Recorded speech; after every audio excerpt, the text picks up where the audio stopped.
5 নম্বর ডেমছড়া কচুছড়া কেন্দ্রে বদর বোম হামালের সমর্থনে জামথুম বাজারে রবিবার অনুষ্ঠিত হলো এক মিছিল ও সমাবেশ। এলাকা জুড়ে বিপুল সংখ্যক মানুষ এই কর্মসূচিতে অংশ নেন। সমাবেশে প্রধান বক্তা হিসেবে উপস্থিত ছিলেন সিপিআইএম পলিট ব্যুরোর সদস্য তথা রাজ্য সম্পাদক জিতেন্দ্র চৌধুরী। তিনি বদর বোম হালামের প্রার্থিতাকে সমর্থন জানিয়ে জনগণের সামনে বর্তমান রাজনৈতিক পরিস্থিতি ও সংগঠনের অবস্থান তুলে ধরেন। সমাবেশে বক্তারা অভিযোগ করেন, রাজ্যে গণতান্ত্রিক পরিবেশকে নষ্ট করার চেষ্টা চলছে এবং সাধারণ মানুষের অধিকার খর্ব করা হচ্ছে। তার দাবি করেন, তারা জনগণের স্বার্থে লড়াই চালিয়ে যেতে হবে এবং এই লড়াইয়ে যুব সমাজের সক্রিয় ভূমিকা অপরিহার্য। বদর বোম হালামের সমর্থনে আয়োজিত এই কর্মসূচি এলাকায় নতুন উদ্দীপনা সৃষ্টি করেছে বলেই স্থানীয়রা জানান। সমাবেশে উপস্থিত নেতৃবৃন্দ জনগণকে ঐক্যবদ্ধ থাকার আহ্বান জানান এবং আসন্ন নির্বাচনে গণতান্ত্রিক শক্তিকে এগিয়ে নিয়ে যাওয়ার বার্তা দেন। তাদের বক্তব্যে উঠে আসে, মানুষের অধিকার রক্ষার জন্য সংগঠনের লড়াই অব্যাহত থাকবে। সমাবেশের শেষে কর্মীরা মিছিল বের করে এলাকা জুড়ে স্লোগান দিতে দিতে বদর বোম হালামের সমর্থনের প্রচার চালান। এই কর্মসূচি এলাকায় রাজনৈতিক আবহকে আরও উজ্জীবিত করেছে এবং সমর্থকদের মধ্যে নতুন উদ্দীপনা সৃষ্টি করেছে। জনগণের দাবি, তাদের সমস্যা সমাধান ও অধিকার রক্ষার জন্য শক্তিশালী নেতৃত্ব প্রয়োজন, আর সেই নেতৃত্বের প্রতীক হিসেবে বদর বোম হালামের নাম উঠে আসছে। বোধহয় যাদের মোবাইল আছে, নেট আছে, ইতিমধ্যেই দেখেছেন ভারতের নির্বাচন কমিশন 5টা রাজ্যের নির্বাচনের নির্ঘণ্ট ঘোষণা করেছে। আগামী 9 এপ্রিল থেকে শুরু হবে, 29 এপ্রিল শেষ ভোট হবে, মে মাসের 4 তারিখে 5টা রাজ্যের বিধানসভার সাধারণ নির্বাচনের ফল প্রকাশ হবে। আসাম, পশ্চিমবাংলা, তামিলনাড়ু, কেরালা এবং পন্ডিচেরি। আমরা আশা করছি আগামীকাল না হলে পরশু আমাদের রাজ্যের এই এডিসি নির্বাচনেরও নির্ঘণ্ট ঘোষণা হবে, না হলেও করতে হবে। কেননা আমাদের রাজ্যের বর্তমান সরকারের তো তারা এত বেশি গণতন্ত্র প্রেমী, তারা কোনো ভোটই করতে চায় না।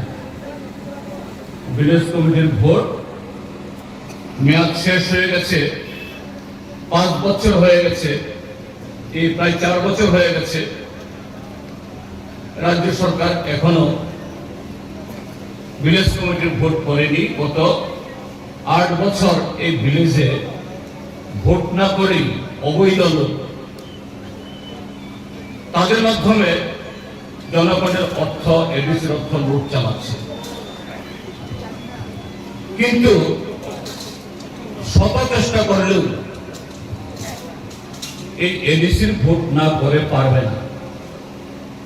যদিও ভোট হলেও কি ধরনের ভোট তারা করে এটা তো আমরা জানি। যাই হোক, এই এডিসির ভোটের তারিখ কবে ঘোষণা হবে, আমাদের রাজ্যের নির্বাচন যে কমিশনার, কদিন আগে তাকে আমি জিজ্ঞেস করেছিলাম যে কবে হবে। স্যার, করতে তো হবে, কারণ গত 21-এ যে এডিসি ভোট হয়েছিল 6 তারিখ, গণনা হয়েছিল 10 তারিখ এপ্রিলে, আর প্রথম অধিবেশন বসেছিল এপ্রিলের 20 তারিখ। তো এই এডিসিরও এপ্রিলের 20 তারিখের আগে ভোট করে তার গণনা সম্পন্ন করতে হবে। নির্বাচন কমিশনার বলছিলেন, স্যার আমি অপেক্ষা করছি 5টা রাজ্যের ভোটের তারিখের জন্য, কেননা আমাকে পুলিশ, সিআরপিএফ ইত্যাদি পেতে হবে, তাই অপেক্ষা করছি। হয়তোবা রাজ্য সরকারের কোনো অন্য মতলব ছিল, অফিসারদের কথা বলবেন না। যাই হোক, এখন তো বলতে পারছি কাল পরশু ঘোষণা হবে, পালাতে পারছি। হ্যাঁ, এই ভোট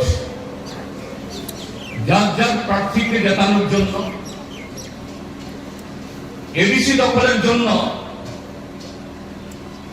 আমরা যেমন ভোট তারিখ ঘোষণা হওয়ার আগেই আমাদের প্রার্থী ঘোষণা করেছি, এটা আমরা বরাবরই আমরা করি। প্রার্থী নিয়ে মারামারি, কারাকারি, চুল ছেঁড়াছেড়ি আমাদের মধ্যে হয় না। কেননা এমডিসি হলেও বা এমএলএ এমডিসি মন্ত্রী হলেও না হলেও, জিতলেও না জিতলেও, আমরা সরকারে থাকলেও না থাকলেও নির্দিষ্ট নিয়ম কানুন শৃঙ্খলার বাইরে রাতারাতি জনগণের টাকা পয়সা মেরে সমস্ত সরকারের নিয়ম কানুনকে উল্লঙ্ঘন করে আমরা এখন চোখের সামনে আমরা দেখতে পাচ্ছি। এটা এখন আর উদাহরণ না, বাইরের কথা দূরের কথা বলতে হয় না। আমরা এখন প্রত্যেক গ্রামে দু একজন, প্রত্যেক বিধানসভা কেন্দ্রে দু একজন, প্রত্যেক মহকুমাতে দু একজন, এই গত 8 বছরের মধ্যে এই ছবিগুলো দেখছি। 8 বছর আগে, 5 বছর আগে বাংলা সাইকেল একটা ছিল না, এখন 30 লাখ টাকা গাড়ি চলে। সোনের ঘর ঠিক মতো মেরামত করতে পারে না, এখন 2তলা 3তলা দোকান মালিক, বড় বড় প্লটের মালিক। ত্রিপুরা রাজ্যের রাজা না থাকলেও তবু একজন ব্যক্তি নিজে নিজে বলে আমি রাজা, কিন্তু দেখা যায় প্রত্যেক গ্রামে 2-4 জন এরকম রাজা, চলনে বলনে নিজে রাজা বলে না। কমিউনিস্ট পার্টির মধ্যে এরকম নিজে নিজে নিজেকে রাজা ঘোষণা করা, রাজপুত্র সেজে চলাফেরা করা, এরকম অন্যায় ক্ষমতা দেখানোর সুযোগ নেই। কাজে আমাদের কাছে প্রার্থী ঘোষণা করা এটা আমাদের গ্রহ নক্ষত্র দেখতে হয় না, নির্বাচন তারিখ ঘোষণা হলো কি না হলো এগুলো অপেক্ষা করতে হয় না, লড়াই হবে গণতন্ত্রে। কাজেই সেই নির্বাচনী কেন্দ্রে সবচেয়ে পরীক্ষিত সে ধরনের বিচক্ষণ মানুষের সাথে যার সম্পর্ক আছে, আমরা চেষ্টা করি বাছাই করে এরকম লোকদেরকে দেওয়ার জন্য। তার মানে তার বাইরে যেমন এই কেন্দ্রে বদরভূমের চেয়ে আর ভালো আর মতো আর লোক নেতা আছে, এটা আমরা মনে করেছি। এখনো বয়স তো খুব বেশি হয়নি, কিন্তু একটু রোগা হয়ে গেছে। তার যে অভিজ্ঞতা, সততা, বিচক্ষণতা, এটা আমাদের দলের মধ্যে, আমাদের আন্দোলনের মধ্যে সবচেয়ে উত্তম আমরা ঘোষণা করেছি।